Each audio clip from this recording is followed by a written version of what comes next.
اسکردو میں طویل اور صبر آزما دورانیہ کے اختتام کے بعد موسم بہار کی رونق بارہ شروع ہو گئی۔ اتنے میں اسکردو کے ایک مشہور ترین سیاحتی مقام وادی آج کل جنت کا سما پیش کر رہی ہے۔ یہ خوبصورت وادی اسکردو ایئرپورٹ سے 4 کلومیٹر کی مسافت پر واقع اور اسکردو سی میں سے صرف 2 کلومیٹر کی دوری پر واقع ہے۔ وادی چندہ بلتستان کے قدیم ترین علاقوں میں شمار ہوتا ہے، جس کی نشاندہی کا راز لفظ چندہ سے اس علاقے کی تاریخ بتا دیتی ہے۔ لفظ چندہ بلتی زبان کا لفظ ہے۔ اردو میں اس لفظ کی تشریح کشتی باندھنا ہے۔ لفظ چندہ بلتی زبان کے چنگدوا سے نکلا ہے۔ اس کو آہستہ آہستہ نئی نسلوں نے نئے ناموں سے پکارنا شروع کیا۔ یہ لفظ چندہ نام ہی مستقل دکھائی دے رہا ہے۔ آج کل زیادہ تر لوگ اس خوبصورت وادی کو وادی چندہ کے نام سے پکارتے ہیں۔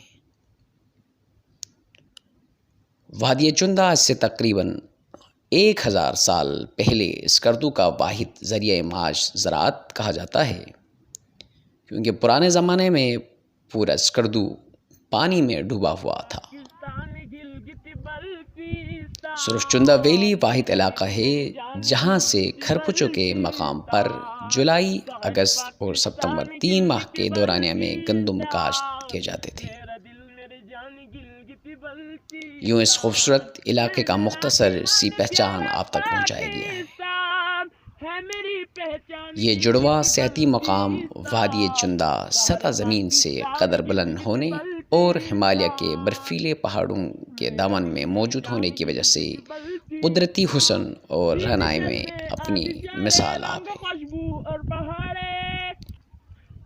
یہاں خوبانیوں کے درختوں پر کھلنے والے پھول، برف سے ڈھکے ہوئے پہاڑ، سرسبز شاداب میدان، امن پسند باشندے وطن عزیز پاکستان کی سربلندی کے لیے اپنی جانوں کا نذرانہ پیش کرنے والے غازیوں کی سرزمین ملکی اور غیر ملکی کو اپنی طرف کھینچ لیتی ہے۔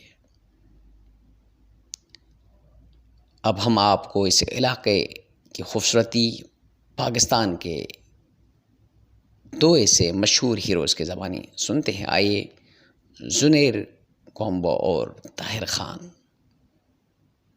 آپ دونوں کا مشن پوری دنیا میں پاکستان کی خوبصورتی کو اجاگر کرنا ہے۔ آپ دونوں کا بچپن سے شوق اور آج کا پیشہ ہی یہی ہے کہ ملک وطن عزیز پاکستان میں صحت کو فروغ دینا ہے۔ تو آئیے انہی دونوں ہیروز کے سوالے سن لیتے ہیں اس خوبصورت وادی چندہ کے بارے میں۔ السلام علیکم ورحمۃ اللہ وبرکاتہ۔ میرا نام طاہر خان ہے، میں بلانگ کرتا ہوں ملاکنڈ سے۔ بیسکلی ہوں میں travel blogger and social media activist. First time موقع ملا اسکردو آنے کا، بہت خوشی ہوئی۔ لوگ یہاں کے بہت پیارے ہیں، بڑے مہمان نواز لوگ ہیں، اور اس کے ساتھ ساتھ اسکردو کی جو ویلی ہے اس کی تو بات ہی نہیں ہے، وہ کمال ہے۔ پورے پاکستان میں جتنا گھوما ہوں اسکردو ٹاپ پہ ہے، بڑی پیاری جگہ ہے۔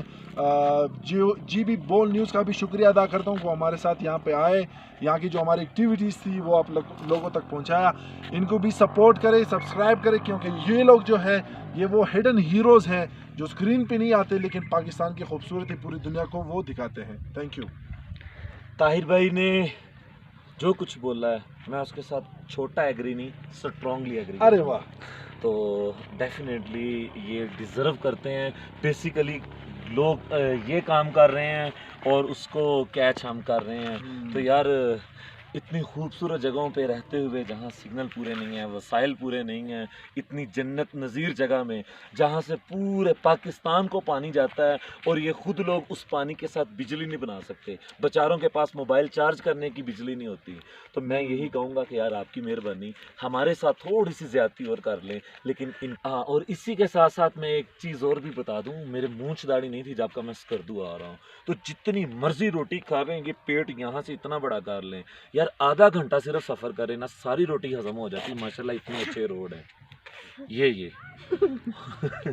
یار ہاں یار میری روڈ کے داڑھی بارے میں میں میری ہونا داڑھی چاہیے. میں بھی سفید بال آنے شروع ہو گئے ہیں, لیکن میں نے اسکردو کے روڈ اچھے نہیں دیکھے. آپ کی مہربانی ہے یار, روڈ تو بنا دو خدا کے لیے, اسکردو والوں کے لیے بناؤ. ہم تو اتنی دور سے آتے ہیں, تکلیف برداشت کر جاتے ہیں.